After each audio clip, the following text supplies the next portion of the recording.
అందరికీ నమస్కారం. నేను మీ వైడీజీ. ఇరాన్ ఇజ్రాయెల్ వార్ వల్ల మార్కెట్స్ అయితే పడుతున్నాయి. మరి ఇప్పుడు మనం ఏం చేద్దామనే దాని గురించి ఈ వీడియోలో డిస్కషన్ చేశాను. దాంతో పాటు ఐడిఎఫ్సి ఫస్ట్ బ్యాంక్ ఈ స్టాక్ గురించి ఈ వీడియోలో కొద్దిగా డిస్కషన్ చేస్తాను. దాంతో పాటు మిగతా స్టాక్స్ ని మనము హోల్డ్ చేయాలా, బై చేయాలా అనే దాని గురించి కూడా నేను వీడియోలో డిస్కషన్ చేశాను. చివరి వరకు చూడండి. ముందుకెళ్లే ముందు ఒక చిన్న రిక్వెస్ట్, మన ఛానల్ ఎవరైనా సబ్స్క్రైబ్ చేసుకోకపోతే సబ్స్క్రైబ్ చేసుకోండి. ఈ పక్కనే ఉన్న బెల్ ఐకాన్ యాక్టివేట్ చేసి పెట్టుకోండి. ఆలస్యం చేయకుండా వీడియోలోకి వెళ్ళిపోదాం. అలాగే crypto market, US stock market గురించి కూడా ఈ వీడియోలో చెప్తాను. దానికన్నా ముందు ఈ వార్ గురించి అయితే మాట్లాడుకుందాం. ఇప్పుడు జరుగుతున్న వార్ని పక్కన పెట్టేసుకుంటే, ఇంతకుముందుకు ఒక వార్ అయితే జరిగింది, మీకు అంతా గుర్తే ఉండి ఉంటుంది. ఉక్రెయిన్ రష్యా వార్ గురించి మీకైతే ఐడియా ఉంది. ఆ రోజు మార్కెట్ ఎలా అతలాకుతలమైందో మనకు అందరికి తెలిసే. దీనికన్నా ముందర మరి కోవిడ్ వచ్చినప్పుడు, ఇప్పుడు కరోనా టైంలో మరి మార్కెట్ ఎంతలా పతనమైంది మీకు అందరికి తెలిసే ఉంటుంది. ఉక్రెయిన్ రష్యా వార్లో మార్కెట్ పతనం కంటే అంతకు మించి మనము మార్కెట్ డౌన్ఫాల్ అయితే అప్పట్లో కరోనా టైంలో అయితే చూసాము. అలాంటి సిచ్యువేషన్ నుంచి మన స్టాక్ మార్కెట్ ఎలా పుంజుకుంది, మన తర్వాత ఉక్రెయిన్ రష్యా వార్ వచ్చింది, మళ్ళీ పడింది, మళ్ళీ పుంజుకుంది. ఇప్పుడు ఇరాన్ ఇజ్రాయెల్ వారు, దీని గురించి నేను ఎక్కువ డిస్కషన్ చేయదలుచుకోలేదు. నేను చెప్పేది ఏంటంటే, మార్కెట్ డౌన్ఫాల్ అయినప్పుడు, ఇలా పడిపోతున్నప్పుడు ఉన్న స్టాక్స్ని అమ్ముకోకుండా మీ దగ్గర ఇంకేమైనా ఫండ్స్ ఉంటే మీకు నచ్చిన స్టాక్స్ ఇప్పుడు మంచి డిస్కౌంట్లో దొరుకుతున్నాయని ఎగబడి యాడ్ చేసుకుంటూ వెళ్ళిపోవాలి తప్ప భయపడి అమ్మడం కట్టు ఇన్వెస్టర్ లక్షణం అయితే కాదండి. ఒక ఇంట్రాడే ట్రేడర్, అలాగే ఫ్యూచర్ ట్రేడింగ్, ఆప్షన్ ట్రేడింగ్, ఇలాంటి ట్రేడ్ చేసే వాళ్ళకు భయం అనేది ఉంటుంది, మామూలు భయం కాదు. ఈ సిచ్యువేషన్లో వాళ్ళు చాలా అమౌంట్ అయితే లాస్ అవుతారు. మనం ఒక ఇన్వెస్టర్ అండి, ఇప్పుడు ఇలాంటి సిచ్యువేషన్లో ఒక ఆపర్చునిటీ ఇస్తుంది మార్కెట్ మనకని ఇన్వెస్ట్మెంట్ని పెంచుకోవాలి. మనకు నచ్చిన స్టాక్స్ని బై చేసుకొని పెట్టుకోవాలి, మంచి రిటర్న్స్ ఇస్తారు లాంగ్ టర్మ్లో. పడుతుందని భయపడి అమ్మేసుకున్నారు అనుకోండి, ఇప్పుడు కాకపోయినా ఇంకొన్ని రోజులకైనా, ఒక నెల తర్వాత అయినా, 2 నెలల తర్వాత అయినా ఈ వారు సర్దుమణిగి తర్వాత మళ్ళీ మార్కెట్ పుంజుకుంటుంది. అది మాత్రం పక్క. నేనైతే ఈ వార్ని అయితే లైట్ తీసుకుంటాను, అంతగా పట్టించుకోను. భయపడే వాళ్ళే మార్కెట్ నుంచి వెళ్ళిపోతారు. స్ట్రాంగ్గా ఓపికతో ఆలోచించి ఇలాంటి సిచ్యువేషన్లో వినియోగించుకున్న వాళ్ళు స్టాక్ మార్కెట్లో మంచి మంచి ప్రాఫిట్స్ అయితే చూస్తారు, అది మాత్రం పక్క. నేను మాత్రం స్టిల్ హోల్డ్లోనే ఉంటాను.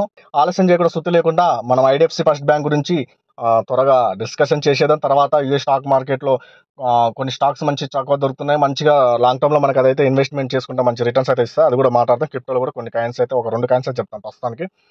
నెక్స్ట్ వచ్చేసి IDFC first bank last 6 months 7-8 months నుంచి చూసుకుంటే మనకి ఈ స్టాక్ అయితే దగ్గరగా 100 నుంచి డౌన్ అవుతూ మనకు రీసెంట్గా 75 ఎంతో చేంజ్ దగ్గరికి వెళ్ళి మనకి ఇప్పుడు ఈ రేంజ్ బౌండ్లో అయితే 6-7-8 మంత్స్ నుంచి మనకి ఇక్కడ ట్రేడ్ అవుతుంది. ఈ బ్లాక్ లైన్ వచ్చేసి 200 డేస్ మూవింగ్ యావరేజ్ అండి. ఈ ఆరెంజ్ లైన్ ఉంది చూసారా, ఇది వచ్చేసి 15 డేస్ మూవింగ్ యావరేజ్. ఇక్కడ కనిపిస్తున్న ఈ బ్లూ లైన్ ఉంది చూసారా, ఇది వచ్చేసి 100 డేస్ మూవింగ్ యావరేజ్ అనమాట. నేను గుర్తుందో లేదో మీకు 200 డేస్ మూవింగ్ యావరేజ్కి, ఇక్కడ చూడండి 200 డేస్ మూవింగ్ యావరేజ్కి ఇలా బిలో వచ్చి ఇప్పుడు మనకి ఇలా వస్తుంది. ఎప్పుడైతే నేను ఇక్కడ క్రాస్ అయ్యి ముందు కిందికి వచ్చిందో ఆ రోజు నేను మన ఇన్వెస్టర్లకు అయితే చెప్పాను, 200 డేస్ మూవింగ్ యావరేజ్ బిలో వచ్చింది, షార్ట్ టర్మ్ ఇన్వెస్ట్మెంట్ మనం చేసుకోకపోవడం కట్టు, అవాయిడ్ చేయమని అయితే చెప్పాను. లాస్ట్ 1 మంత్ నుంచి నేనైతే ఏమని చెప్తున్నాను, ఐడిఎఫ్సి ఫస్ట్ బ్యాంక్లో షార్ట్ టర్మ్ ఇన్వెస్ట్మెంట్ చేసుకోవచ్చు. మీరు టార్గెట్స్ కూడా చెప్పాను, 75 స్టాప్ లాస్ మెయింటైన్ చేసుకుంటూ 90, 100, 120 టార్గెట్స్ పెట్టుకొని మీరు ఇన్వెస్ట్మెంట్ చేసుకోవచ్చు అని అయితే రీసెంట్గా నేను షార్ట్ టర్మ్ ఇన్వెస్ట్మెంట్ గురించి స్టాక్లో చేసుకోవచ్చు అని చెప్పాను. లాంగ్ టర్మ్లో మాత్రం మీరు కళ్ళు మూసుకొని ఎంట్రీస్ తీసుకోవచ్చు, బై అండ్ డిప్స్ బేసిస్లో ఎంట్రీ తీసుకోవచ్చు అని నేనైతే ఐడిఎఫ్సి ఫస్ట్ బ్యాంక్ గురించి చెప్పినప్పుడల్లా అయితే చెప్పడం అయితే జరిగింది. నేను ఇప్పుడు ఎందుకు ఐడిఎఫ్సి ఫస్ట్ బ్యాంక్ని బుల్లిష్గా చూస్తున్నానంటే, ఇలా పడుతూ 75 దగ్గరగా 35 దాకా వెళ్ళి ఇలా మళ్ళీ పైకి వెళ్తూ 200 డేస్ మూవింగ్ యావరేజ్కి దగ్గరకు వచ్చి ఇలా క్రాస్ అయింది అనుకోండి, అప్పర్ సర్క్యూట్కి వెళ్ళే ఛాన్స్ చాలా ఉన్నాయి. ఇంకోటి, ఈ ఐడిఎఫ్సి ఫస్ట్ బ్యాంక్లో రిజల్ట్ కూడా చాలా మంచిగా రాబోతున్నాయని అయితే ఎనలిస్టులు అయితే చెప్తున్నారు. అలాగే ఎనలిస్టులు కొత్తగా టార్గెట్స్ ఇచ్చారు, అది కూడా ఒకసారి చూద్దాం. ఎనలిస్టులు అయితే కొత్త టార్గెట్స్ అయితే ఇవ్వడం జరిగింది. 104 to 124 టార్గెట్స్ అయితే ఎనలిస్టులు అయితే చెప్తున్నారు. ఈ టార్గెట్ మనము 6 to 9 మంత్స్లో అయితే రీచ్ అవుతుంది అని అయితే వీళ్ళైతే చెప్పడం జరుగుతుంది. ఇక్కడ చూసుకోండి, 6 to 9 మంత్స్లో మనైతే ఈ టార్గెట్స్ని అయితే చూస్తామని అయితే ఎనలిస్టులు అయితే చెప్తున్నారు. నేను చెప్పేది ఏంటంటే, లాంగ్ టర్మ్ అయితే కళ్ళు మూసుకొని ఎంట్రీ తీసుకోవచ్చు. షార్ట్ టర్మ్ ఇన్వెస్ట్మెంట్ చేసుకోవాలనుకుంటే చూడండి, మీరైతే 90, 100, 120 టార్గెట్స్ అయితే మీరు పెట్టుకొని ఎంట్రీస్ అయితే తీసుకోవచ్చు. 75 స్టాప్ లాస్ మెయింటైన్ చేసుకుంటూ మీరైతే ఈ టార్గెట్స్ పెట్టుకొని ఎంట్రీస్ అయితే తీసుకోవచ్చు. IDFC first bank quarterly result కనుక మంచిగా వస్తేనే ఈ స్టాక్ అయితే మంచి పర్ఫార్మెన్స్ అయితే చేస్తారు. లేకపోతే మాత్రం కిందనే ఇక్కడనే ఈ జోన్‌లోనే 75, 80, 83 ఈ మధ్యలోనే ట్రేడ్ అవుతది. అంతకు మించి పైకైతే వెళ్ళదు. అవసరమైతే 65 కూడా వెళ్ళే ఛాన్స్ ఉంది మనకు ఈ క్వార్టర్ రిజల్ట్ గనక మంచిగా రాకపోతే. మళ్ళొచ్చే క్వార్టర్ రిజల్ట్ మీద డిపెండ్ అయ్యి ఉంటది ఈ ఐడిఎఫ్‌సి ఫస్ట్ బ్యాంకు. ఇది ఐడిఎఫ్‌సి ఫస్ట్ బ్యాంక్ గురించి డీటెయిల్స్. నెక్స్ట్ వచ్చేసి US stock market. US stock market already open అయితే అయిపోయింది. మనకిప్పుడు చూడండి ఈరోజు 3.41% అయితే డౌన్ అయితే అయ్యింది. ఈ వార్ వల్లనే మనకైతే డౌన్ అయితే అవుతుంది. ఇప్పుడు మీకు మంచి బయింగ్ జోన్‌లోకి అయితే వచ్చింది టెస్లా. ఇప్పుడు గనక మీరు ఇన్వెస్ట్‌మెంట్ చేసుకుంటే చాలా మంచి రిటర్న్స్ అయితే చూస్తారు. దీని ఆల్ టైమ్ హై చూసుకుంటే దగ్గరగా దీని ఆల్ టైమ్ హై వచ్చేసి 409 $410 దగ్గరికి వెళ్ళిన ఈ స్టాక్ ప్రజెంట్ మనకి $155 దగ్గర అయితే మనకైతే ట్రేడ్ అవుతుంది. ఇప్పుడు ఇప్పుడు కనుక ఇన్వెస్ట్మెంట్ చేసుకుంటే లాంగ్ టర్మ్‌లో మనకు చాలా మంచి రిటర్న్స్ అయితే తెచ్చి పెడతాయి. 400 నుంచి ఎందుకు డౌన్ ఫాల్ అవుతూ వచ్చిందంటే టెస్లా సేల్స్ కొద్దిగా తగ్గడం వల్ల దీనికి మార్కెట్‌లో పోటీ ఇంత ముందుకు లేకుండే ఇప్పుడు పోటీ అనేది ఏర్పాటయింది. ఈ 2 రీజన్ల వల్ల కొద్దిగా టెస్లా షేర్స్ అయితే మనకు డౌన్ ఫాల్ అయితే అయ్యింది. దాంతో పాటు ఇప్పుడు మనం ఇప్పుడు గనక ఈ టెస్లా షేర్‌లో ఇన్వెస్ట్‌మెంట్ చేసుకుంటే మీరు లాంగ్ టర్మ్‌లో చాలా మంచి రిటర్న్స్ అయితే చూస్తారు. ఎలాన్ మస్క్ అయితే ఏదైనా చేయగలుగుతారు.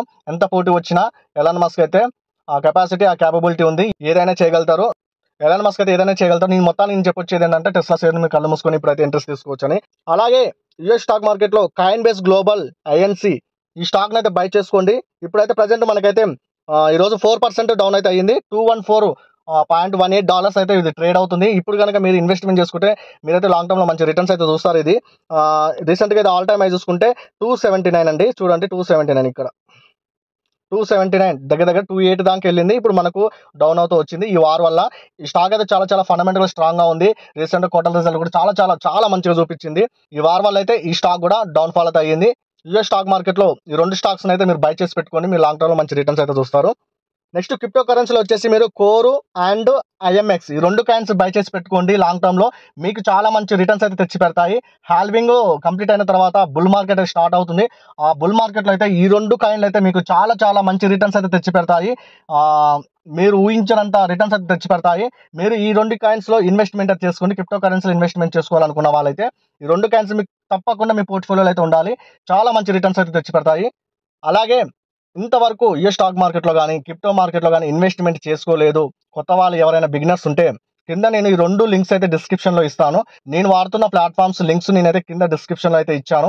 అక్కడెళ్ళి మీరు ఆ లింక్స్ మీద క్లిక్ చేసి మీరైతే రిజిస్టర్ అయితే అవ్వండి. మీరైతే అక్కడ ఆ అప్లికేషన్ వాడుకొని మీరు ఇన్వెస్ట్‌మెంట్ అయితే చేసుకోవచ్చు.